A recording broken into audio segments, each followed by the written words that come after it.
Pilipinas, ang oras po natin, alas 6:39 ng gabi. May problema ka ba sa batas? Hihimayin yan ng kumpanyera ng bayan. Attorney Cheryl Adami Molina, si Attorney Cam sa Usapang Legal. Usapang Legal.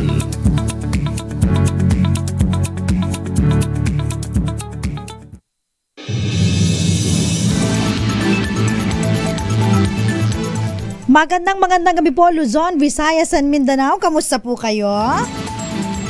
Excited na ba ang lahat? Kasama niyo na po ngayon, ako po si Attorney Cam para sa DZRH, Usapang Legal. Ito po ay legal information, legal education, mga ano lang po, no? Yung core ng ating batas. Para po malaman ng ating mga kababayan kung ano ba yung mga dapat gawin nila. Lalong-lalo na ngayon, last day na ba? Nakahabol na ba ang lahat? Nakapag-file na ba ng mga extrajudicial settlement of estate? Para mahabol yung tax amnesty law natin, no? Alam niyo po, kapag settlement of estate, medyo hindi ito basta-bastang proseso at hindi ito napakadali. Lalong-lalo na kung hindi nagkakasundo ang mga heirs o yung mga tagapagmana. Saan ba ginagamit itong extrajudicial settlement of estate? Lagi nating naririnig, extrajudicial settlement of estate. Ano ba yan? Nabayaran ba yung estate tax na yan? Bago ba ibenta ang property? Naku, patay na yung mga magulang namin pero bebenta na namin ang property. Ang tanong, nabayaran ba yung estate tax niyan? Alam nyo po, no? Patay na yung dissident, no? Pero nagbabayad pa yung kanyang mga tagapagmana sa pag-transfer po ng property doon sa mga heirs. So, yun po ang binabayaran, estate tax. At kapag pinag-uusapan po natin yung estate tax, napakahaba, ng listahan po, napakarami ng requirements para po mai-transfer po, no, sa tagapagmana yung property ng naiwan. Sa mga nagtatanong, no, kailangan ba talaga po, attorney, na isettle yung estate ng isang namatay na tao? Kung wala siyang properties na naiwan, as in like, chillax lang siya, gano'n, walang property, no need for the settlement of estate. Kaya lang po tayo nagkakaroon ng settlement of estate.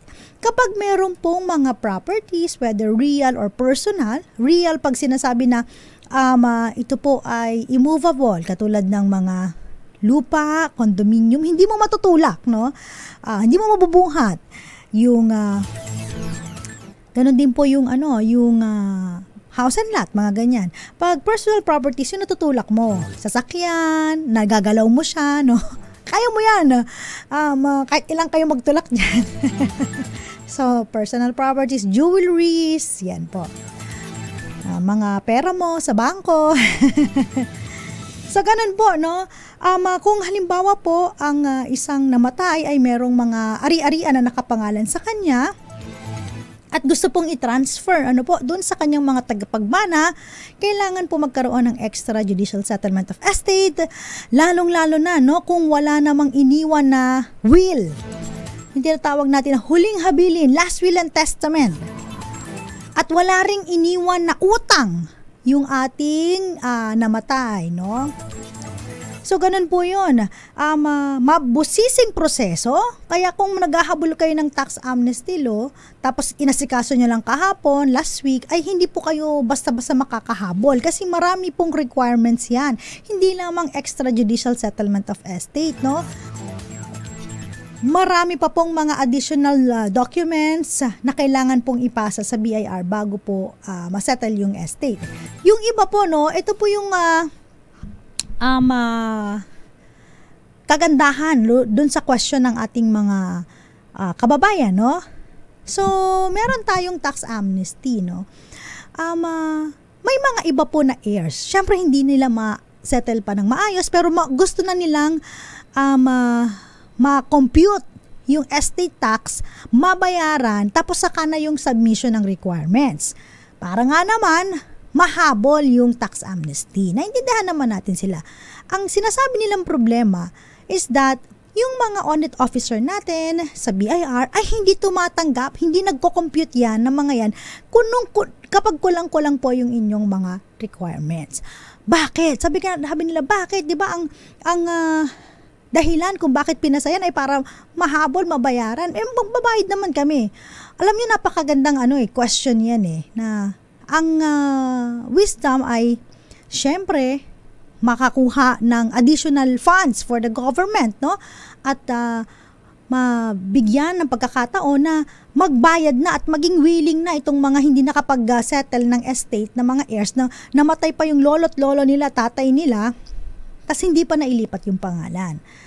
Ang problema lamang po kasi, ang sa part naman ng BIR, anong assurance naman nila na kapag binayaran yung estate, halimbawa estate tax, computin nyo, tas hindi na kayo magpapasa ng requirements, yan, hindi na kayo magpa-follow up, basta nabayaran yung estate tax, tapos na, paano yung e-car ninyo? Diba? Babayaran nyo lang, kukunin nyo lang, ipa-follow up nyo lang yung requirements kapag meron ng buyer, ganun ba yon? Ng property, bebenta nyo na? Yun naman yung sa part nila, kumpletuhin nyo naman daw yung documents para maayos ang inyong estate tax. In fact, may mga iba na mga audit officers, nakikita nila dun sa system nila, kapag ang decedent po ay may naiwan na isang, sabihin na natin na business na hindi niya pa nakuklose or may open case, may tax liability pa, hindi nila kukumputin yung estate tax at papahanap muna yung tax clearance or certificate of tax, no tax liability bago ma-compute yung estate tax. So parang, akala ba namin is of paying tax, but ang daming requirements. Ang daming gagawin. Anyway, ganun po yun. So, ang sa part lang po ng BIR, kumpletuhin yung documents para matapos po, no, ang inyong estate tax, at kung may mga tax liability prior to that, no, bayaran din yung mga iba pang mga tax liability. Hindi nyo mauutakan ng BIR. Anyway, so dumakaw tayo. Ano ba tong extrajudicial settlement of estate na laging nire-require, no, para makapag-settle kayo ng estate? Tandaan po ninyo, yung settlement of estate, dalawa po yan. Extrajudicial settlement of estate at saka po judicial settlement of estate. Pag sinabing judicial settlement of estate, kayo po ay magsesettle ng mga properties na naiwan po ng inyong kamag-anak na namatay, no? At kayong tagapagmana doon sa korte, no?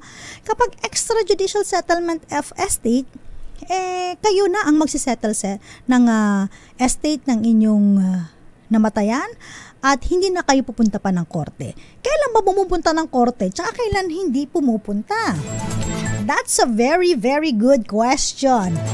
Siyempre, kapag nagkaroon kayo ng extrajudicial settlement of estate, kayong mga heirs o mga tagapagmana ay nagkakasundo-sundo kung paano nyo isisettle ang estate. Kung kanino pa nga pangalan yung property, ano ba, ibibigay nyo na lang ba to sa nanay ninyo na nabubuhay pa? Ibibigay na lang sa nakakatandang kapatid? O ibibigay sa medyo hindi nakakaaluan na kapatid, no? May mga ganun po tayong mga senaryo sa ating mga tagapagmana. Usually kasi ang mga heirs dyan ay yung anak po, no? Yung mga magkakapatid. At kung buhay yung esposo, syempre kasama din siya. So, ganun po ang settlement of estate. Now, pag nagkasundo sila, maayos ang kanilang samahan, walang tinatawag na, ano ba sabi ng isang kliyente namin? Walang tinatawag na prodigal son or daughter, or in layman's term ay black sheep daw, no? Grabe naman yun. Kapag yung, taliwas lagi yung kanyang opinion sa nakararami. So, pag meron pong hindi nagsang-ayon, sumang-ayon, o nag-okay dyan sa inyong settlement of estate, kung kanino ba papangalan yung property, paano ba ang gagawin natin dyan, dadaan po kayo sa judicial settlement of estate. Dadaan kayo sa korte. Usually, yung mga hindi nagkakasundo, yung mga may malalaking properties talaga, yung mga medyo may kakayanan, no, sa buhay na iba't ibang properties sa iba't ibang lugar, no? At hindi sila magkasundo, kaya yun, pupunta sila sa judicial settlement of estate. Now, yung mga mga nasa middle class o kaya yung mga, in fact, kahit hindi middle class na ayaw nang pumunta sa korte, nagsisettle na on their own. So, pagalingan kung paano nila mako-convince ang kanilang black sheep na co-heir, o kaya naman ay, for the lack of better term, no, prodigal sibling. O yung kakaiba sa mga tagapagmana na hindi sumasang-ayon sa kanilang kuro-kuro opinion.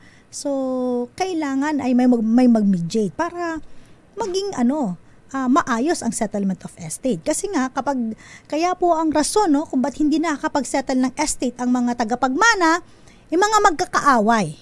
At hindi lang yon. Kay lolo, di ba? Yung property at kay lola. Anak nila, alam niyo naman po, noong unang panahon, ang anak ay napakadami, 10. Halimbawa, no? Hindi na ilipat. Ngayon, ang mga anak na ay malalaki. Yung mga apo nila, malalaki na. So, hahanapin nyo pa yung mga kapatid ng tatay ninyo or nanay ninyo, yung kanilang co-heirs, at kung may namatay pa doon, yung mga anak nun. At kailangan malaman nyo kung meron ba siyang non-marital child o anak sa labas o hindi anak po at yung kanyang asawa ay hindi sila kasal, no? Asawa, I'm talking about common law wife or husband. So marami, very complicated na kung saan-saan na, no? Kasi lahat sila pipila mo dun sa settlement of estates. That is why, kapag meron pong namamatay, dapat po, within 1 year, masettle nyo po ang settlement of estate. Ang properties ng mga naiwan. Ang nangyayari po sa atin, mayroong lupain si lolo sa probinsya, CLOA. O kaya naman, CLOA is yung Certificate of Land Ownership Award galing sa gobyerno. Ektarya, no? O kaya naman, meron siyang EP, Emancipation Patent, no? Mga original title itong binabanggit natin. Ngayon, dahil hindi nyo napapakinabangan na sa probinsya, ayaw nyo pa mag-settle ng estate, ang mangyayari dyan, kung merong interesadong buyer, dun lang aligaga, no? Yung mga families, pababa, yung mga descendants, kung paano nila isa-settle yung estate. At hahanapin nila yung mga heirs. Tandaan, dapat lahat sila nakapirma. Bago ibenta ang property, isettle ang estate bago magkaroon ng bentahan. Ang iba naman po sinasabay, no? Parang extrajudicial settlement of estate with deed of sale. Oh, may maganon. With contract to sell. Pero yung buyer, beware. Kapag nagbibili ka ng properties na patay na ang mga owners, tandaan mo na kung hindi na settle ang kanilang estate tax, tapos na mismo yung opportunity na banggitin na yung estate tax nyo, hindi nyo na paayos, kaltas na natin yung estate tax kapag binayaran namin si capital gains tax, kasi 2 transaction yan, ikaw buyer ang magsasuffer nun, kasi hindi malilipat sa title mo yan hanggat hindi na babayaran ang mga previous tax dyan na nakakabit sa property na binili mo. Kaya nga caveat emptor, diba? Buyer, beware. Shout out muna tayo, magandang gabi po sa mga nakatutok sa atin ngayon. Good evening worldwide at syempre sa mga OFWs natin na naka-tune in sa ating Facebook Live. Hanapin niyo po DZRH News o kaya DZRH News Television. Shout out muna na kay Julius Castillo. Ayan. Si Miss Myrna de la Cruz, parang nag-share yata si Miss Mirna. Thank you so much. Peter Lynn Sanchez, Jerry Sumakaysay, Miss Roxanne Costo, Haller, and Archie Valencia ng Zamboanga City. Ganun din po no, kay Gia Enoval, magandang gabi, kay Mau Balmeo, and shout out din kay Benji at saka kay Mama Jovita and Papa Will. At ganun din po, shout out na rin po dyan sa may Virac, si Mama Connie, and sa may dako naman tayo sa North, sa may Ilocos Norte, magandang gabi po kay Walter Valdez, Jerome Pantejo, and Michael Manalo ng Las Piñas, Moonbits. Good evening po sa inyo. Magbabalik po ang DZRH, Usapang Legal. Jam, good morning daw dyan sa inyo ha, sa Canada. Morning pala dyan ngayon ha, Joy Garimbao, watching from Michigan. Good evening po. And of course, tutok lang po kayo. Ilan po mo ng mga paalala ha? Diyan lamang po kayo. Pinag-uusapan pa rin po natin extrajudicial settlement of estate. Kasama pa rin po ako po si Attorney Cam. Oras po natin 5 minuto bago sumapit ang 6:00 ng gabi.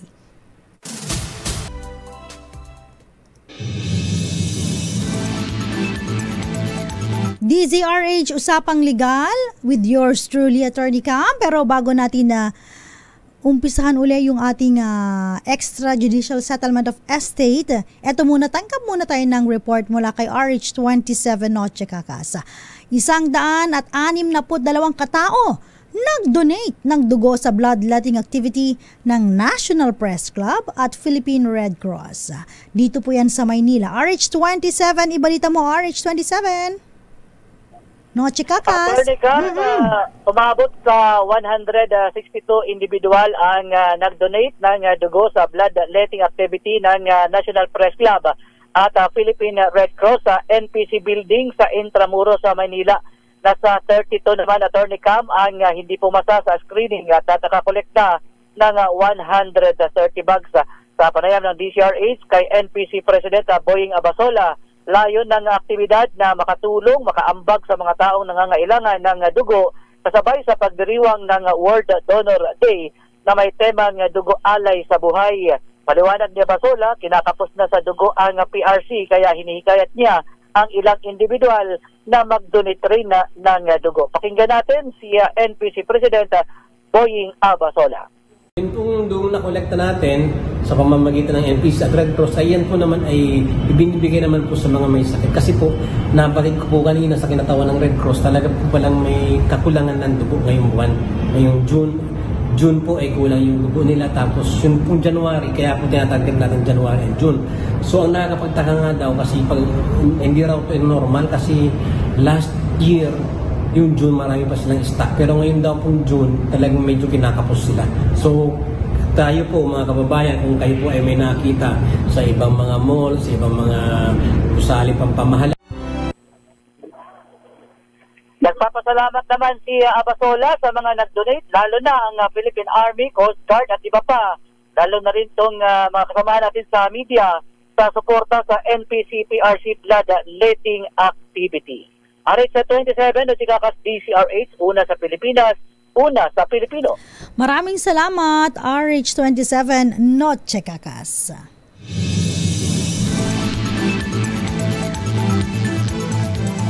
Sa pagbabalik po ng ating talakayan, may kinalaman po sa extrajudicial settlement of estate. Siyempre, again po, no, kapag ang namatay po ay walang will, kasi usually naman po tayo, no, hindi tayo gumagawa ng last will and testament kasi hindi naman natin alam, no, kung kailan tayo mamamatay. Except na lang, no, kapag nararamdaman mo na parang teka lang, kukunin na ako ng kalaban ni Lord, okay? Hindi, kukunin na ako ni Lord, joke lang po, no? Ayaw natin ng kalaban ni Lord. So, pag halimbawang gusto mong gumawa ng last will and testament, you can do so. Pwedeng holographic will o kaya naman notarial will, okay? Pero we'll not delve into that dahil lang ang pag-uusapan natin, kung halimbawang wala kang last will and testament, wala ka ring creditors, ibig sabihin hindi ka umutang. So wala kang naiwan na mga utang kung kani-kaninong kakilala, kaibigan o kamag-anak. Ayan. Yung mga tagapagmana, kung sila po ay mga legal heirs, at saka yung mga nasa tamang edad na po, o kaya naman kung may minor, sila po ay represented by their legal representatives, no? Their guardian. So, magkakaroon po ng settlement of estate. Ibig sabihin, sila mismo magdi-decide kung paano hahatiin yung mga naiwang properties at magkano ba yung mga share nila, no? Nasa kanila na yon. Ngayon, papaano kung halimbawa isa lang ang naiwan na tagapagmana? Di ang masasabi natin doon, sana all. Sana all makakuha ng maraming properties kung mag-isa lang siya na wala siyang kaagaw, wala siyang kaaway, madali lang isettle. Pero hindi extrajudicial settlement of estate ang gagamitin niya, kundi self-adjudication, no? So, i-adjudicate niya sa sarili niya yung mga properties na naiwan ng kanyang namatay na kamag-anak. Okay? Affidavit of self-adjudication or affidavit of sole heir. So, usually yun po ang document na kailangan. Pero, again, parang rin siya, extrajudicial settlement of estate. Nagkaiba lang po, mag-isa lang siya na nag-adjudicate ng mga, sa sarili niya ng mga properties. Unlike dun sa extrajudicial settlement of estate, medyo 2 or more sila, no? Na mga heirs. Okay? At usually po, no, kapag ganito, na nagkakaroon ng settlement of estate, tapos nalilipat yung title, no, dun sa pinag-desisyonan nila kung sino mapupunta or kanino mapupunta ang property, nakalagay dun lagi sa title, no, kapag mga certificate of title, na ito pa rin po ay subject sa rules of court na kung saan meron pang 2 years, no, para maghabol yung mga creditors at saka yung mga heirs na naitsapwera. Kasi sometimes hindi naman natin tawag dito, hindi naman natin nilalahat. May mga iba po na kapag halimbawa si black sheep na sibling o kaya po ay yung kanilang prodigal sibling, kapag hindi nila type, ini-itsipwera nila, hindi nila sinasama sa settlement of estate, which is wrong. So, pwede pa pong mahabol yan. Yung mga napaalis o kaya hindi isinali, hindi isinalis dun sa settlement of estate, which is dapat kasali sila dahil sila ay heirs o tagapagmana din, pwede po nilang mahabol yung ginawang extrajudicial settlement of estate. That is why, kinakailangan po yan ng publication. So, pinapublish po yan sa newspaper of general circulation. Ibig sabihin, yung newspaper na yung pang-national. Kasi may mga dati po, kung naalala ninyo, may newspaper sa local lang. No? We're talking about national. Bakit? Para ito ay notice to the whole world na itong property na to ay nagkaroon ng settlement of estate. The problem is, yung settlement of estate na yun, no, na mapapublish sa dyaryo, nakalagay yun sa classified ads. Tapos, ang liliit lang niya. So, paano mo siya mahahanap, no? Paano mo makikita kung meron ba dyang nagsettle, nakakilala mo, kamag-anak mo, yung pala namatay na yung magulang mo, tapos hindi ka sinama, no? So, may mga ganun po. At, ito po ay kailangan i-publish ng 3 consecutive weeks. So, 3 linggo. Bago po kayo makakuha ng certification na ito ay na-publish doon po sa newspaper of general circulation.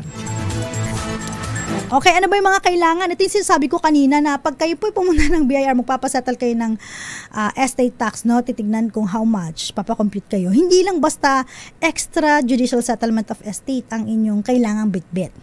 Tandaan ninyo ha, ang extrajudicial settlement of estate, usually po mas maganda kung nakikipag coordinate kayo sa abogado. Meron po kasing mga template po, no, for extrajudicial settlement of estate na kailangan na nandoon, na alam po ng mga abogado, no? Para mas maganda po, no, mapaliwanag sa inyo kung ano ba yung inyong extrajudicial settlement of estate, mapaliwanag sa abogado kung paano nyo gustong hati-hatiin ang properties, mailapat ito sa dokumento na ito at mapa-notaryohan. Importante po yan. Again, when we talk about yung mga real properties, kailangan in a public document yan, no? Or anything na extrajudicial settlement of estate, whether personal properties yan, naka-notaryo po yan. Bakit? No? Kasi kung kayo-kayo lang yan, that is private lang, no, na document. Pero kapag ninotarize po yan, ibig sabihin, yan po ay magiging public document na required po, no, before kayo magpasa ng mga requirements sa BIR. Now, ano pa ba yung mga kailangan? Ito yung sinasabi ko sa inyo na kala nyo EJS lang ang kailangan pag pupunta kayo ng BIR. No. Hahanapin po kayo dyan, of course, no? Number 1, dapat nagno-notice po kayo ng, bibigay kayo notice of death, no? Sa BIR na sabihin sa kanila na, may namatay po na may-ari ng properties at within 1 year, inyong isasettle ang kanyang estate. Okay. Next, kailangan nyo po ng kopya ng death certificate.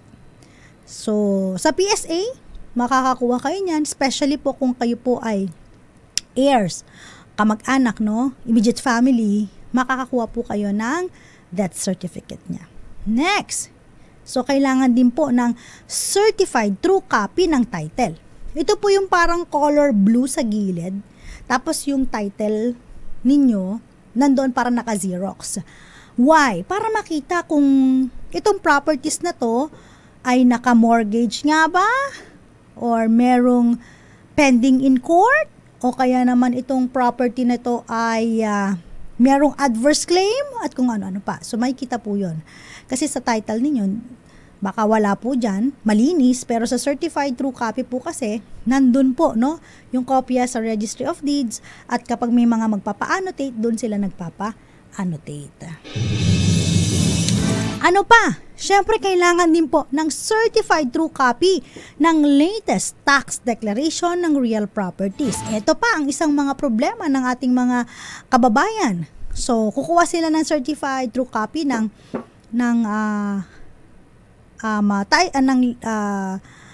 certified true copy ng latest tax declaration. Ang problema, dalawa po kasi yan, no? Actually, may machineries pa, 3. May land, may building, may machineries, at kung ano pa. Usually, land and building, pag may nakatayo po dyan na bahay na, tas hindi kayo kumuha pala ng permit sa munisipyo ng pinagawa yan, bago po kayo makapagsettle ng estate, kukuha kayo ng tax declaration ng building. At hindi lang yun, ipapagawa nyo pa yung blueprint niyan, kasi maraming requirements para mabigyan kayo ng tax declaration para sa building. Okay. Next, ano pa? Kapag meron naman kayong personal property like cars, jewelries, ganyan, no? Especially cars, no? Yung mga ORCR nakadeclare sa pangalan ng decedent, no? Yung namatay. So, kailangan po ng photocopy ng certificate of registration ng sasakyan. At kailangan din, no, kung may correct value siya, kung how much. Kaya naman hindi kinukunan ng value yung mga land or building ng extrajudicial settlement of estate kasi ang BIR may zonal value yan. So sa tax declaration, meron ding market value yan, yung mga ganyan. So doon sila nagre-rely. Ano po? Pero for the certificate of registration ng vehicles, hinahanapan po nila yan ng correct value kung how much na yan. Kung meron kayong certificate of stocks, no, yung photocopy ng certificate of stocks, proof of valuation po ng shares of stock at the time of death. For listed stocks naman po yung newspaper clippings or certification from the stock exchange. At for unlisted stocks naman po yung latest audited financial statement po, no. At yun. No, parang dami, attorney ka ma. Parang ang hirap kumpletuhin naman yung pagpapakompute ng estate. Ang dami naman. Kaya nga po sinasabi ko sa inyo, 'di ba? Pag-aasikasuhin niyo 'to. Magbigay kayo ng mga siguro 3 months before the deadline, safe na nga yun. So, dapat ng mga April, inasikaso nyo na. Kung hindi man kayo, or kaya at least 2 months, no? Mas maigi, at least 6 months. Kung halimbawa meron kayong isang kapatid na ayaw talagang pumirma o hindi na pagkakasundo, suyuyuin nyo ng ilang buwan para makapag-execute ng extrajudicial settlement of estate. So, ganun po, no? So, hindi ito basta-basta.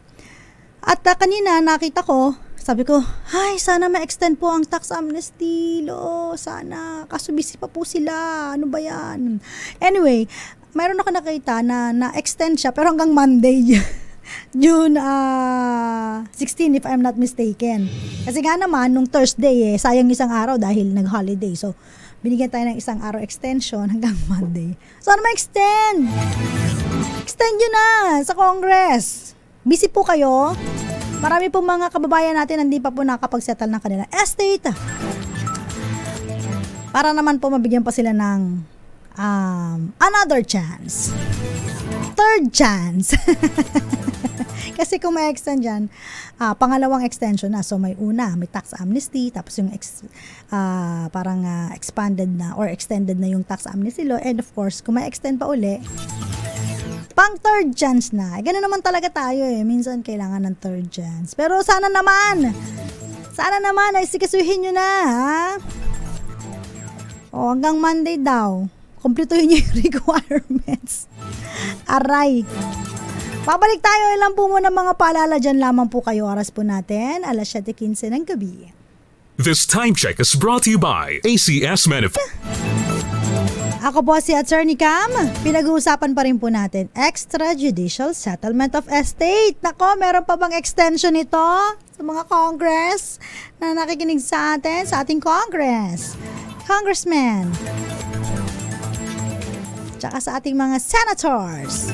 Hindi na po ba kayo busy? Baka pwedeng pagtuunan ng pansin ito, no? Ma-extend ang ating tax amnesty law. Sige na naman, kasi marami pang hindi nakapag-settle ng estate. Tsaka marami po ang hindi aware na akala nila mabilis lang yung proseso. Hindi po, no? When we are talking about properties, transfer of properties, medyo mabusisi talaga yan. Kaya nga sinasabi ng ating batas, di ba? Kapag may title ka, indefeasible yan. So, that's the best proof of ownership. Bakit?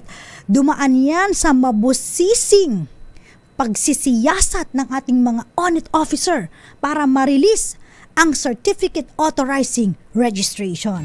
Sila ang frontliner para mag-check ng mga dokumento na ipapasa para mabayaran ang inyong tax liability. So, again po, no, kapag kayo po ay mag-execute na to, extrajudicial, nagkakasundo, no? Ang mga tagapagmana, hindi nag-aaway-away, paano bahati ng properties, wala namang utang si papa o nanay na namatay or lolo't lola, ayan. Pwede na itong extrajudicial settlement of estate, kumonsulta sa abogado. Ayan. At, eto na, kung halimbawa kay lolo yung property, ayan, no, ano po kayo, family tree. Yan, importante po yung family tree para malaman kung ilan yung anak. Kasal ba ito? Check nyo. Kasal ba si lola at lola? Tapos, ano po yung mga anak, no? Ilan po yung mga anak? Ano yung mga anak? Siyempre, tao. Ito talaga sa attorney ka. Ilan yung anak? Yon. Pagkatapos, kung may namatay po, lagyan nyo ng cross sign or any sign, asterisk sign, question mark, buhay pa ba to? Basta kung namatay, yung kanyang mga heirs, no? Yung kanyang mga anak, so, sila ang hahalili doon sa portion or share nung kanilang tatay o nanay na namatay na tagapagmana po, no? Ng decedent. So, medyo mahirap i-trace, kasi talagang tanungin nyo yan isa-isa Kaya alam mo, natutuwa ako sa mga elementary. Diba nung elementary tayo, meron tayong family tree. Diba? At pinapasa natin yan sa ating mga teacher. Ay, kita mo doon, sa side ng papa ko, 10 silang magkakapatid. Sa side ng nanay ko, 9 sila magkakapatid. Sipag nung unang panahon. Ngayon po, medyo matipid. Yung iba, isa lang, no? Walang contribution sa population. Imagine bakit ko sinabing walang contribution kung isa lang ang anak ninyo? Dalawa kayong gumawa, isa yung anak ninyo. So, dapat at least dalawa. Kasi kung mamamatay kayo, eventually, dalawa, at least may nakapalit kayong dalawa. In fact, pag dalawa nga, parang nag-substitute lang, ano ba yan? lang sa inyo. Pero, paano kung halimbawa, tatlo? So, may contribution ka, isa. Tama ba yung statistics ko? Okay, so, kailangan yan. And then, yung mga ari-arian na naiwan nung inyong decedent, no? Fabian Liwag, magandang gabi. Nanonood sa Binalonan, Pangasinan. Naulan ba dyan ngayon? Lorena Castañeto? Si Jam na nakikinig daw. habang patulog na. Patulog ka na ba, Jam? At good evening po kay Joy Garimbao. And, syempre, shoutout na rin tayo. Huwag natin kakalimutan yung mga pahabol na greetings sa atin sa DZRH News. Again po, yung iba, ang ginagawa po kapag halimbawa ibebenta yung property. So, nag-execute sila ng extrajudicial settlement of estate with deed of sale o kaya extrajudicial settlement of estate. Meron pa nga with contract to sell. Meron pa with deed of assignment at kung ano-ano pang deed of conveyance. Ang tawag namin dyan ay deed of conveyance. Paano ba na ililipat yung property, no? At saka lang nga asikasuhin nga kapag may bentahan, pag wala, hinahayaan lang, no? But don't forget, wag pa kayo kakalimutan bayaran ng amilyar kasi baka yan po ay ma-auction, ma-foreclose po ng inyong local government unit dahil may power po sila na i-foreclose ang property, i-auction kung hindi po kayo nagbabayad ng amilyar.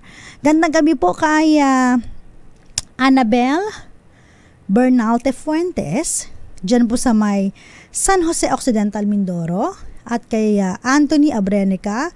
Shout out na rin po sa mga nanonood sa DZRH News Television. I have a TikTok account pala. Pag medyo nakakaluwag-luwag po si Attorney Kamay, sumasagot po tayo dyan, no? Ganun din po. Magandang gabi po kina Mel Aquino, Liloan, Cebu nga ba? Tama po ba ito? And ganun din po yung mga nakikinig dyan po sa may Nasugbu, Batangas. Kamusta po kayo? Okay, another reminder pa po, no?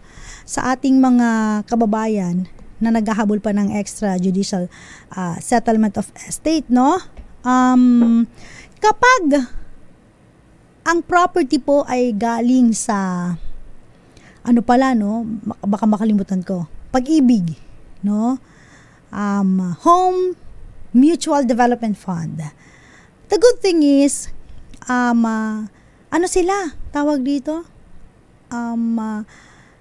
Exempted sila sa taxes, no? In fact, sa capital gains tax, no? Pag binenta po from the Home Mutual Development Fund dun sa kanilang member, wala pong babayaran na capital gains tax. Oh, 'di ba? 'Yan ang kagandahan pala, no, kapag kumukuha tayo ng loan ng pabahay galing sa pag-ibig. Oh, alam niyo 'yan?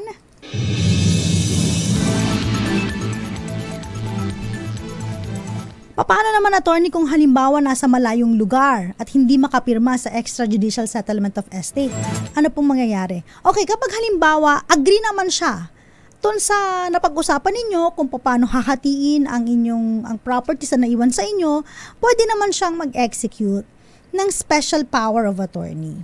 Okay, execute siya, padala niya yung special power of attorney na inaatasan na yung kanyang isang kapatid ay mag-authorize sa kanya na pumirma doon sa extrajudicial settlement of estate. Now, kapag ipapasa niyo po yon, nakasama din po yung SPA na ginawa po ng inyong kapatid na naninirahan na malayo po sa inyo, halimbawa, malayong probinsya.